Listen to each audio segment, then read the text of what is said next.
John Kent is a meteorologist with the DEC, and we've recently gotten, these are new warnings, I believe. They've probably been out there, it's just maybe I'm paying attention, but air quality health advisories that have been issued. John, good morning. Good morning. Are we in the midst of one right now?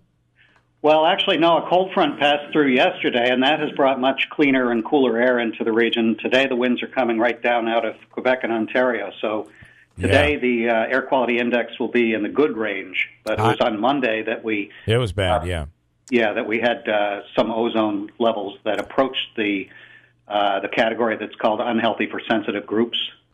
You should put out a warning today. That's the perfect condition. These are the perfect conditions. Don't be stupid out there and celebrate too much. It is beautiful out there today. Get yourself in trouble. And this is that same I mean, we were stuck in this pattern where the temperatures were cold and rainy. It seems like the whole month of May.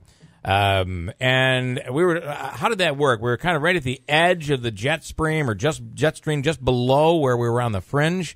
But we had some nasty May weather. The jet stream formed into what we call a cutoff low, which is a big upper-level low-pressure system that just tended to stay in one spot for a long time, and we just happened to be in the bad part of that weather pattern. It's not all that unusual to have it happen, but it really was persistent this time. Yeah, and it lasted. Okay, so when you issue these air quality warnings and alerts, advisories, this is... who are we targeting here, and what is it? It's not smog that you'd get in the bigger cities, right? Well, in this case, it was due to ozone. There's two pollutants that we forecast on a daily basis all around the state. Mm-hmm. Ozone is one, and that we only forecast during the warm part of the year because it just doesn't happen much in the winter. Yeah. Sure. And the other is particle pollution. And in this case, it was ozone that caused us to issue the advisory, and we were forecasting a level that corresponded to an air quality index of just over 100, meaning that it's in a category called unhealthy for sensitive groups. And that generally refers to the elderly and people with chronic respiratory problems. And those people, when an advisory like that is issued, should avoid being outdoors and doing strenuous things in the afternoon and evening. For those levels in the unhealthy for sensitive groups category, the normal healthy people are not likely to really notice any symptoms, but it's still kind of wise to avoid heavy exercise in the afternoon on those days. This might be a stupid question. What is in ozone? Like if we said it was smog or something, obviously it would be pollution and chemicals coming from factories or whatever. But what is in the ozone and what makes it dangerous?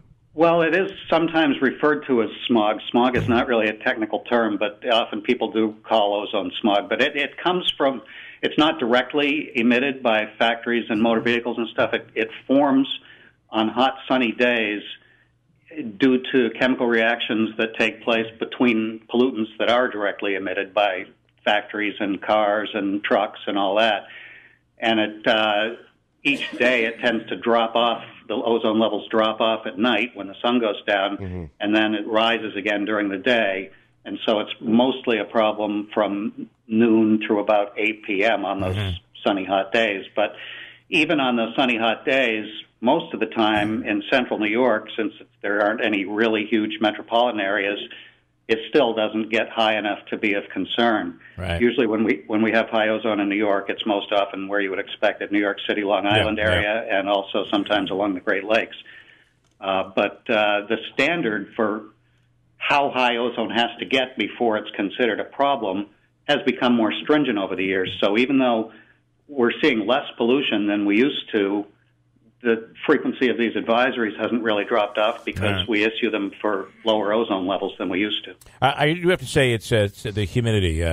We saw the humidity come in the last couple of days, but Sunday it was very, very hot. We were up into, depending on where you are, possibly lower 90s. But it was a low humidity hot. There was a breeze. It was quite pleasant. And then that humidity, it's very interesting. We a couple of years ago went on to climbed up the top of the and it felt like I was climbing the Hoover Dam. And I don't know, it was 110 degrees, but very low humidity. You weren't even sweating. It was kind of it was the weirdest thing. And as long as you drink plenty of water. Yeah, right. Drink a lot of water, but the humidity levels being low. And then the temperature can be lower. And, of course, we know with humidity levels, it just feels so much hotter. That oppressive. Well, golf was really difficult by hole 7 on Monday night. Monday, yeah. You know, I was just couldn't swing as good. Yeah. John, I want another thing you may have noticed is that even when it does get hot and humid, we don't have anywhere near as much haze as we used to. Well, I don't know how old you are, but I remember back in the 80s and 90s, anytime it got hot and humid, the visibility would fall to about 3 miles. And nowadays it just doesn't happen because of the reduced amount of sulfur dioxide that's being emitted. Yeah, so we have actually made a difference, son, which is which is a positive. All right, John, I'm going to put you on the spot here. What's the rest of the summer going to look like? Well, it looks like we're getting back into a somewhat cooler than normal pattern over the next week or so, but I don't think that's likely to last through the summer. I don't really know exactly what it's going to turn out like, though. Oh, you don't? Darn it. But I will say one thing. If you look back, it does seem that we are, and I don't know if it's just that, I don't know if we're just forgetting what it was like years ago or if there really has been a change. It seems like these extremes are worse today. Flooding extremes, winter extremes, thunderstorm extremes. Is it that way, or are we just reinventing history? It's kind of hard to quantify, but there are studies that show, especially with the flooding, that we're seeing much more frequent episodes of extreme rainfall.